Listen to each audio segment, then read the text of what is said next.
Welcome to the premiere of Up Close and Personal, a brand new segment in our media campaign where you will meet international members of Friends of Crimea and learn about their activities and their personal stories. My guest tonight is a retired United States Air Force officer, and he's a filmmaker. Ted McIntire, welcome to the show. Thank you, Regis. It's an honor to be here. I'm pleased to be here. Well, I'm very happy to have you, and I'm very happy to have you as a member of our production team, really. So let's begin and learn a little bit about you, your background, your education, all the way up through the United States Air Force Academy in Colorado Springs.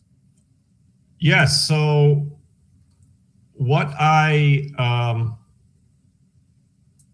to start my story, I was born into a family, the sixth of seven brothers, and all of my elder brothers went to military academies, with the exception of one. And I opted to go to the United States Air Force Academy. I entered in 1980 and graduated in 1984. Upon graduation, I was commissioned in the Air Force, and I worked in the fields of acquisition and foreign military sales for 20 years, wearing a uniform, and I retired at the rank of major in 2004. Okay, so I know that you have traveled to Russia on a couple of occasions, and you were part of a citizen diplomacy delegation. Tell us about that. Well, in the 2010s, I became very concerned about what I saw going on in the United States and around the world. And I started paying a lot of attention. And of course, I was informed by my youth, my time in the US military, and also my time post-military. One of the first things that came to my attention was the global surveillance issues that were revealed by Snowden. So from then forward, I paid a lot of attention on a daily basis to what was happening in our country and in our world.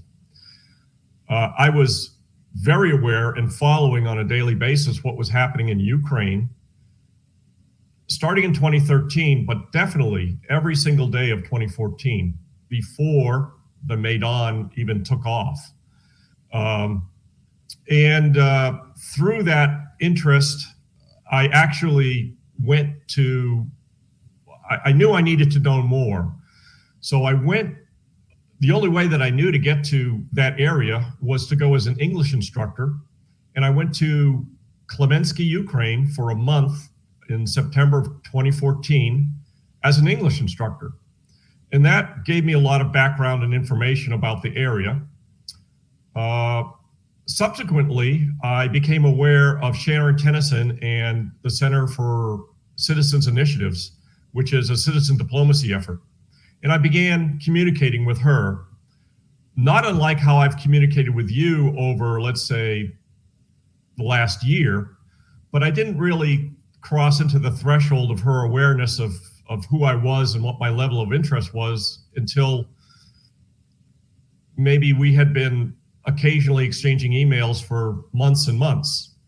And she was in a position where she wanted to restart her organization to deal with the problems that were, well, because of the problems that were going on between Washington and Moscow, the most viable solution was through citizen diplomacy and opening people's eyes to the fact that on a person-to-person level, there's no reason to be enemies. There's a lot of good reasons to be friends. My personal philosophy is based on the Great Commandment, which says, love your neighbor, care for your neighbor across the street, across the country, and across the world, just as you care for yourself. So applying those principles, I was very interested and very supportive of her work. And when I learned that she wanted to restart her organization, but she needed help, I volunteered on a pro bono basis.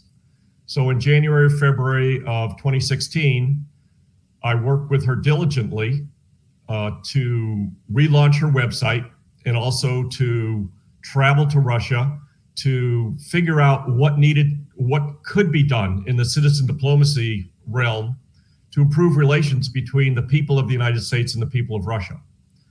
And as a final note, what ultimately came out of all of her efforts, and Sharon Tennyson deserves all the credit, was she launched into these citizen diplomacy travel trips, and which happened, I believe, in 2016, after I was no longer part of the CCI team. She and a group traveled to Crimea and multiple other locations, and that travel has gone on ever since. And I highly commend those activities. So, what were your impressions of Russia when you traveled here? What were your impressions of the country, the people? Did you get any insight in as far as the politics are concerned, President Putin? Very good question. Overwhelmingly, my impressions were absolutely wonderful, absolutely positive. You know, I was going there as a citizen diplomat just to know the people and for the people to know yet one more American citizen. And we traveled first to St. Petersburg, then on to Moscow, then on to Volgograd. In each location, Sharon had different activities that she was engaged in. And, the Russia, let's say, headquarters or focal point for CCI had been in St. Petersburg, not in Moscow, since most of the international NGOs had settled in Moscow in the, decades ago. She wanted to bring some attention and some effort into another area. So I met a lot of the CCI alumni there in St. Petersburg, and they're absolutely wonderful. But the day-to-day people that I met, through casual contacts, were just as wonderful. In Moscow, I had the opportunity to meet 3 different journalists, and these were wonderful, eye-opening experiences. The only one of the 3 that I was able to meet that I knew of beforehand was Vladimir Posner. And he's been a long-term supporter of what Sharon Tennyson is doing. So I applaud their efforts also. And you can find I believe you might have even been the videographer of some of the recordings that Vladimir Posner, or of Vladimir Posner's presentations to CCI, and those are very informative and very helpful.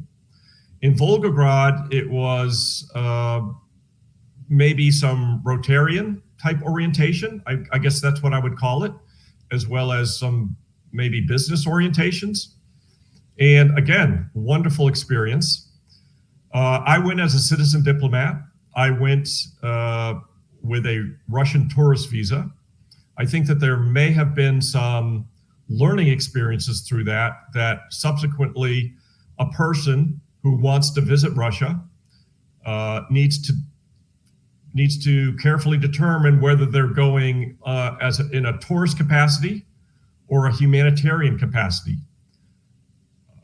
I've twice held official passports and twice held diplomatic passports, so I'm familiar with how governments need to be careful, and how citizens need to be careful about what kind of visas they get.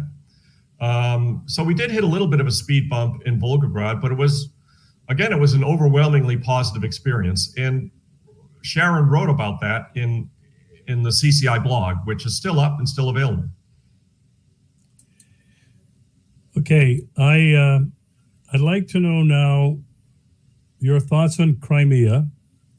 Crimea's return to the Russian Federation, and why you decided to join our Friends of Crimea USA club. Another excellent question. So I have been following, what's transpiring around the world, and of course, what's transpiring on the border between Russia and Ukraine has been of utmost importance since 2014, if not prior. And I was very happy that the first trip that Sharon took after I helped her relaunch the organization included a visit to Crimea in 2016. On that trip were a lot of luminaries, a lot of wonderful citizens, including Ray McGovern.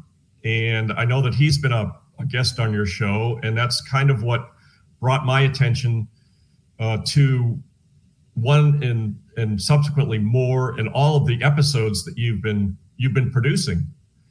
And so I actually was listening to your latest video, probably a few hours after you posted it up on your website. When I check my daily news, I check everything, including material that you produce. So I heard your call at the Moscow conference of the Friends of Crimea for a media program. And I said, well, I'm a friend of everyone in this world. I'm willing to offer my friendship to all, and including the people of Crimea, on a citizen-to-citizen basis. And I have video skills. I almost have an associate's degree in film and video. I consider myself a videographer. And I said at that point, well, I definitely can help Regis with this effort. And it also caused me to look more deeply into this Friends of Crimea. And I made a short video about it within days of learning, hearing your call for support. It's gotten very positive reviews thus far. And I explained in that video about the website, about my contacting Friends of Crimea, and the reasons why I did that. I think there's, on the About tab of Friends of Crimea, it explains what the whole program is about. And I find those goals are very worthy. That's the word I used in my video. That's the word I used in my email. And I still believe that. Friendship between people of the world, citizens of the world, regardless of what country you're currently residing in, is very important. It dates back to Eisenhower, his time, or we can date it back to at least that, when he served as president of the United States. And part of his announcements regarding citizen diplomacy and the Sister City program and other initiatives was to build the foundation of world peace. So that's what it's all about, building the foundations of world peace. Earlier you asked about, government, my opinions of government and Putin and things, or Trump or Biden, things like that. Well, I do have those, but I don't necessarily need to focus on those. Those are government to government relations. I understand them. I can operate on that level, but I am purely operating on the level of citizen to citizen diplomacy. And I'm happy to do so. Well, I'm really happy that you're joining our media team because, as I've said so many times before, the majority of people in the world get their information from the internet, from the television, from videos like this. And we just have to continue to find more ways of getting the message out, getting the truth out about Russia, all things Russia, the Ukraine, and Crimea. Because most people in the United States and the West, as you and I both know, are heavily propagandized. And for us Americans, it goes back not just decades, but centuries. So Ted, I want to thank you very much for joining our Friends of Crimea USA Club and for our media team. And I'm looking forward to a lot of great work and a lot of great collaboration. As am I. Thank you, Regis.